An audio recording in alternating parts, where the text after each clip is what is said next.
BoNSU मानो दानाय अमरस आरो दावराव देख्रेब बिथांमोना दिनैबो राजखान्थि दोलोनि सुबुं सुप्रीम कोर्ट आरो हाई कोर्टआव होनाय PL पिटिशनखौ उइथड्र खालामनानै बिथांमोना दिन्थिनांगौ राजखान्थि दोलोनि सोरबा सुबुंजों जोंहा डिबेट खालामनांगौनि जुक्ति दं होननानै जों साना जोंहा BoNSUजों कुनु सुथुर गैया किन्तु मानो दानाय मा प्रयोजन दंमोन बिनि सायाव बिथांमोना जोंनो तन्न'तन्न'यै रिप्लाइ होनांगौ आथिखालाव माखासे बर'नि सो कल्ड इन्टेलेक्चुएल गावखौनो जायफोर बुंनानै लायो बिथांमोना थारैनो हारियाव गावस्रा गावस्रि हिंसा हिंसि आरो हारिनि गेजेराव मोनसे दाङाबाजि सृष्टि खालामनायनि थाखाय दान्थे बिदान्थे खालामबाय थानायखौ जों नुनो मोनदों आरो जुक्तिनि आधाराव संविधानिक बेबस्थानि आधाराव दुलाराय बर' फरायसा आफादा जोंनि राजखान्थियारि आरो संविधानिक मोनथायनि सायाव बेस खालामनानै गासै भारतनि संविधानाव जिखिनि द'थि फारिलाइनि जिखिनि बेबस्थाफोर दङ बिनि सायाव जोङो फिटयै रिप्लाइ आरो रायजो राजाफोरनो जों मेसेज होबोदों 93 नि एकर्डआव मा दङमोन बिनि सायावबो जों बुंदों 2003 नि एकर्डआव मा दङमोन बिनि सायावबो जों क्लियार बुंदों 2020 नि एकर्डआव मा दङ बिनि सायावबो जों कुनु दोनखोमायालासिनो गासैबो बाथ्राया ब्लेक एन्ड व्हाइट जिहेतु दङ आरो सैथोखौ आधार खालामनानै दुलाराय बर' फरायसा आफादा गावनि जिखिनि मावनो गोनां बेखौ जोङो मावबोगासिनो दङ आरो रायजो राजाखौ जोङो गोदो जेरैमोन दिनैबो गोथौ फोथायनाय लाखिनानै रायजोनि आफाद हारिनि आफाद आरो बर' हारिनि माहारियारि गौथुम हिसाबै जों हाबा मावबोदों नाथाय अमरस आरो दावराव देख्रेब नार्जारी बिथांमोना हारियाव दिनै जि मोनसे ट्रेन्जिशन लाबोनायनि थाखाय जि परिकल्पना खालामदों बिथांमोना सिदायै हायाखै खायलेङै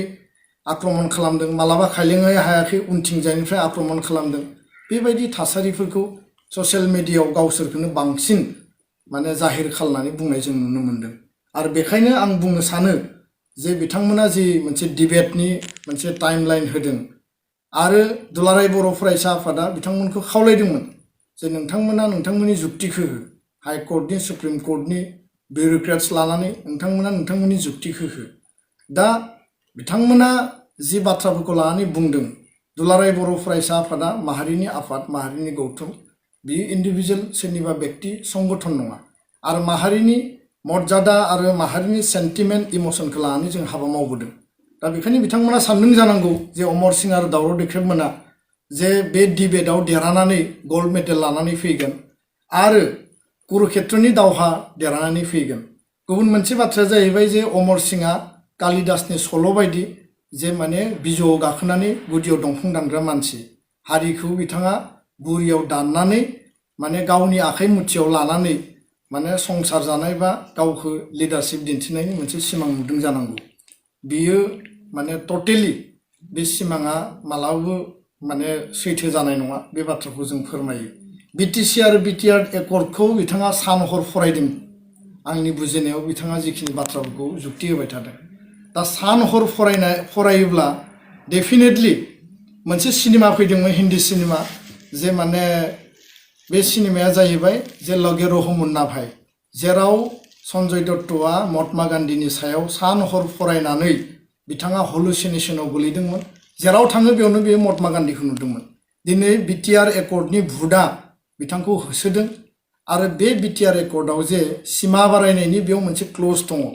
आरो क्लज हिसाबै 41 गामिखौ सोसननाय जाबाय बे BTR एकर्डआव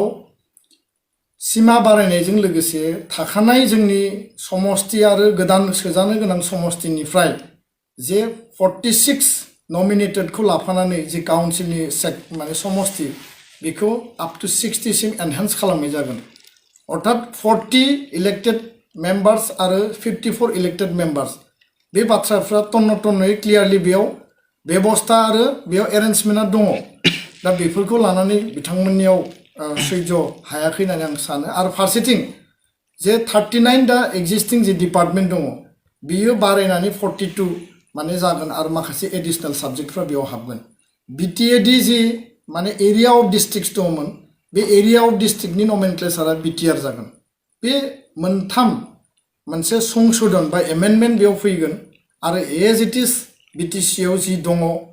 age it is BTR नि एकर्डआव जि दङ बे एकर्डनि माने जिखिनि क्लज बिनि इमप्लिमेन्टेशना बेबायदिनो माने क्लियार काट दा बेखायनो बिथाङा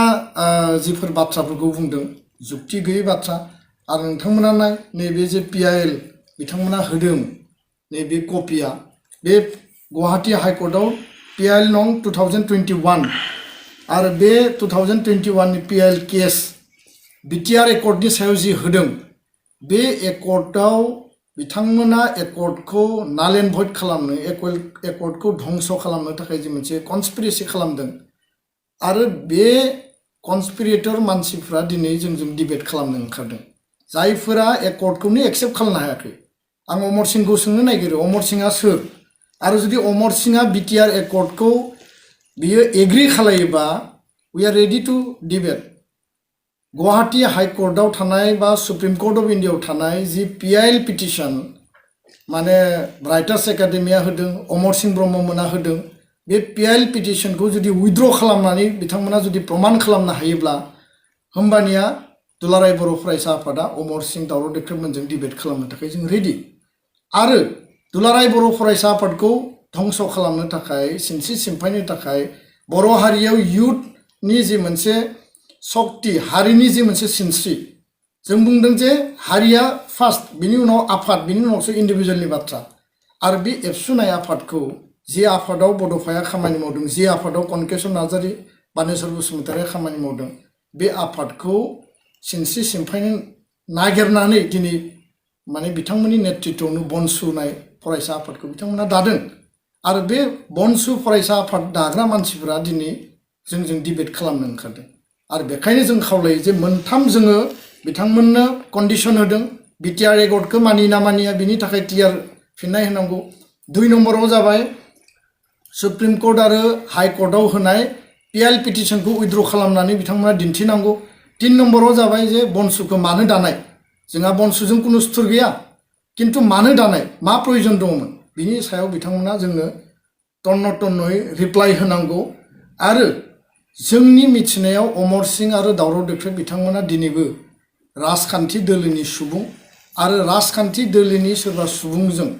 जोंहा डिबेट खालामनांगौनि जुक्ति दं होननानै जों साना किन्तु